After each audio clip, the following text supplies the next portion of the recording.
everyone, welcome back to Art a la Carte. In this video I'm going to be drawing several different dresses, skirts, ball gowns, things like that, and hopefully give you some tips and helps on how to draw your own. The first tip that I have for you in drawing any kind of fabric, clothing, dresses, pants, whatever, is to know what's going on underneath. So you're going to have to draw in a rough sketch of your form without worrying about the articles of clothing. So you're going to see in all of the sketches I'm going to do today, I start off with the actual form. Even with large ball gowns where you won't even see the dresses, I want to know where the legs are. That's going to help me to know how the fabric is going to work around that. I'm just drawing really simple figure drawings. Also, with all the drawings that I'm doing today, this is what it looks like if I'm just practicing sketching dresses. You'll see that I'm going into great detail on the actual point I'm focusing on. So in these drawings, it's going to be the clothing themselves, and very little detail in the other parts of the figure. So there's no really detail in the faces, very little detail in the hair. My main focus is the dresses. A lot of times when we get to practicing things, we want to draw out everything perfectly, so we spend, 5-6 hours on a drawing. Yes, we were practicing hands, but now we have a completed figure as well. And that's great to do finished drawings, but if you really want to get better at a certain thing, drawing that certain thing and really focusing on that certain thing as many times as you can, is really what's going to help you progress in your art. I'm drawing out my form, not super detailed, making the focus for the detail being on the actual dress and the fabric. Once you have your figure drawn out, then I'm going to go in and start blocking out the shape of my dress. Now for these sketches, I'm going to start off with something a little bit easier, and then you'll see I'm progressively going to work harder and harder and harder. For this drawing, I'm going to mark out the fabric in a red pencil. That way it'll help you to see the difference between the actual figure and the actual fabric. Tip number 3, drawing those folds. So this is a really easy one to do if you're doing just a kind of a simple little ruffle, is the line that's going to go along the bottom. Instead of having it just be a straight line, you're going to see I'm going to put a very curvy line. It's going to go back and forth and back and forth and back and forth. It'll take a couple of times of practicing this to finally go, oh, I get it.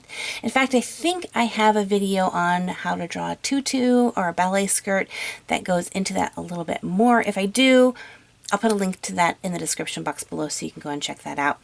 But as I go back and forth, I'm not worried about so far what I can see in the fabric and what I can't. I'm just making that zigzaggy line. I'm using a pencil and drawing with a really light pressure. That way I can go back and easily erase the lines that are hidden.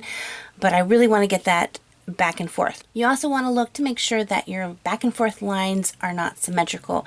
You want to change it up. That's going to create a little bit more interest in your fabric.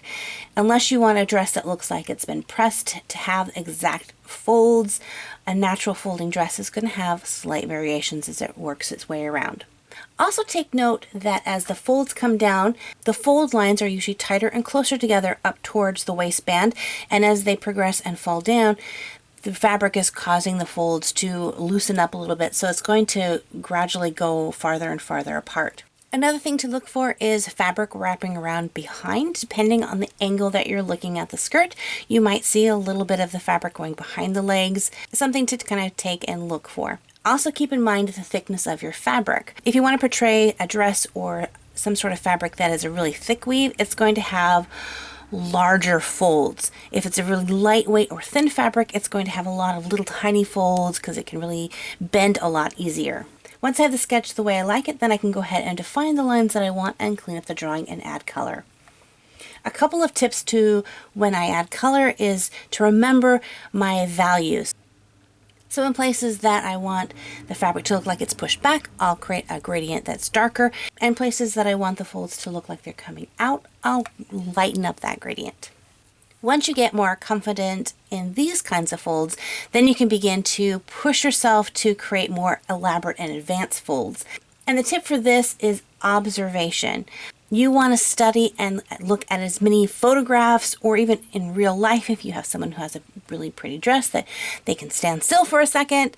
I love to look at pictures of people who are like in dance costumes, even looking at animated films like Disney animation films, and freeze framing the sequences to see how the animators drew that dress to have all the folds was really helpful for me.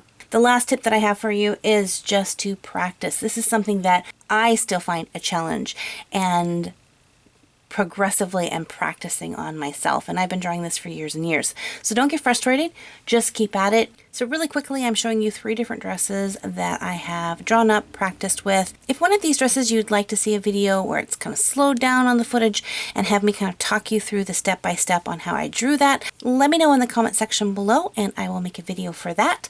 And if there's other articles of clothing that you would like to see, how do you draw that? I know a lot of people have been asking about hats and different types of shoes, so let me know which ones you'd like to see in the comment section below.